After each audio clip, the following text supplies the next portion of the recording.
your shit splat. Stop, let this shit slide and get your lick back. And get your lick back. Get your lick back. If a nigga owe you something, ain't no chit chat. Better stay up out the way, don't get your shit splat. Stop, let this shit slide and get your lick back. And get your lick back. I feel like I'm JX. J-Way. I'm a perfectionist. Adderall got me restless. I'm gone. Run with a wild crew, they get reckless. Young boy, come up off that neck. Into the trends. See you, Lee, be the band. Good afternoon. Welcome to another episode of Corner of the Copa. We are here with some breaking news. If you haven't heard yet, the Detroit Tigers have been quiet in free agency for the first month, but they have made a semi-big splash in free agency. They have signed former New York Yankee infielder Gleyber Torres to a one-year deal for $15 million. And this was somebody that, if you look back at our early free agency shows prior to the winter meetings, was somebody that had some type of link to the Detroit Tigers, because he was somebody that popped up on my radar.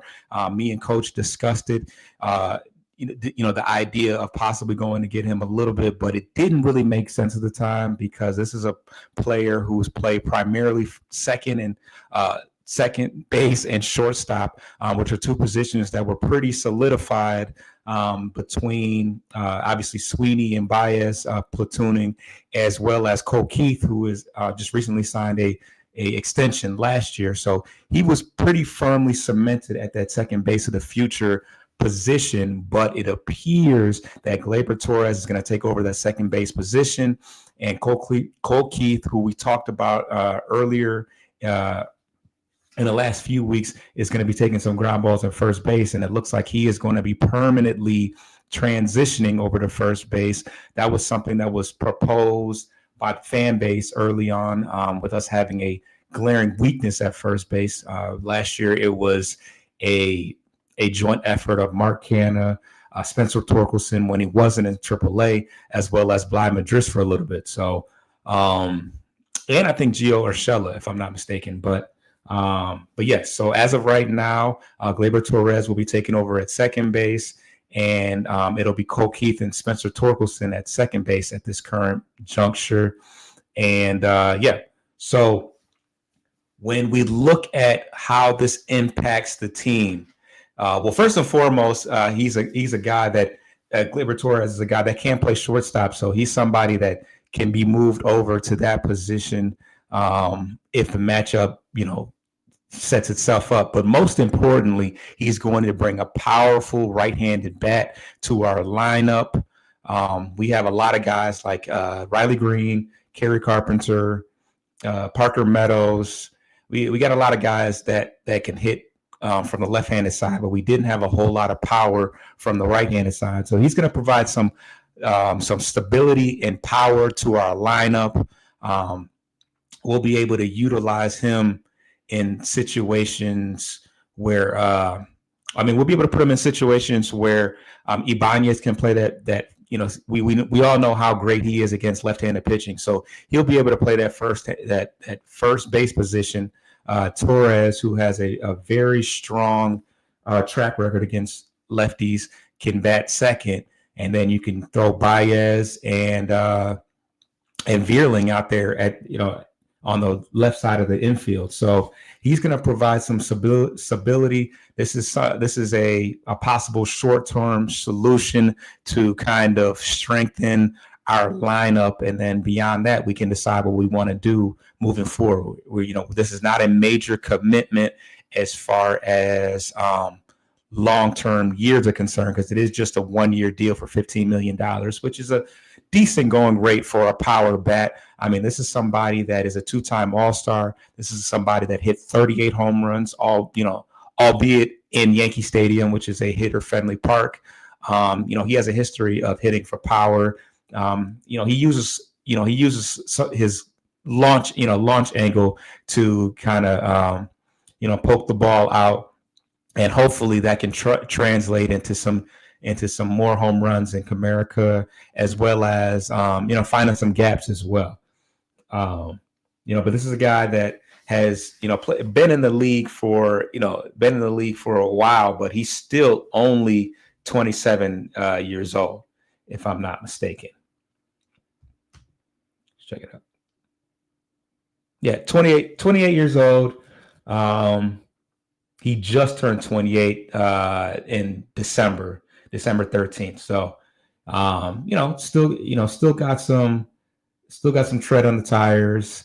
And this is a guy that had some early success in his career. He's got playoff experience, and he's hit 38 home runs, which is, insane. This is one of the things that we really needed. We needed somebody that we could kind of stack our left-handed, our lineup when we were going against left-handed pitchers, because they had the ability to just say, hey, we can throw a lefty at right, at Green, Cole Keith, Kerry Carpenter, Parker Meadows.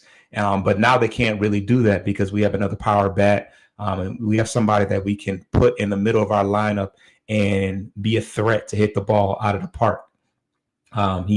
He hit 270 with runners in scoring position and runners on last year. So he's somebody that you have to worry about when runners get on base.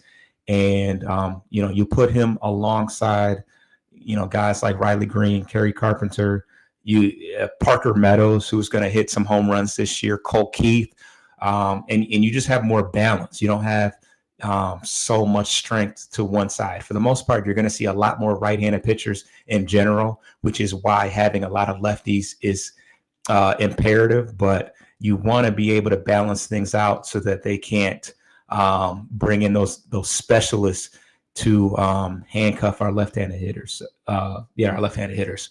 So Scott Harris has already made a statement, obviously talking about Cole Keith moving to first base, and he said it's just going to provide more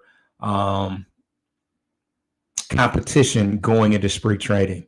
Obviously, he talked to Spencer Torkelson and said that if you have a good offseason and a strong spring training, that there are some opportunities for him to get some at-bats, but he's going to have to prove it at this point, especially with guys like Malloy, who has, in a small sample size, proved that he can hit at the major league level, as well as Cole Keith, who has also shown that he can hit at the major league level, both taking some ground balls at first base. So this is going to put some pressure on Torque to perform this year. And this is what we asked of Scott Harris. We wanted him to spend some money, strengthen our lineup with powerful right-handed bats.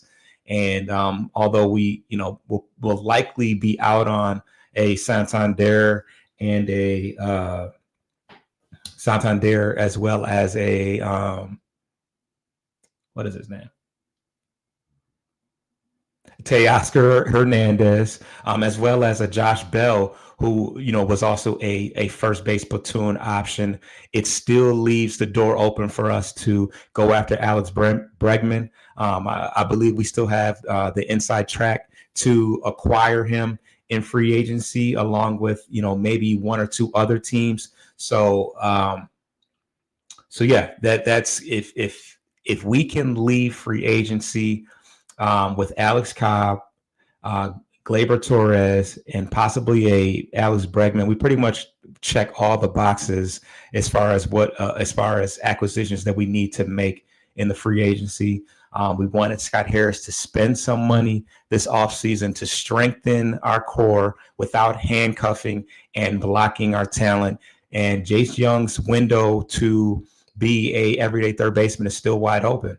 Of course, we have Veerling still as an option to platoon with him at third base, as well as play in the corner outfield and in center field if need be.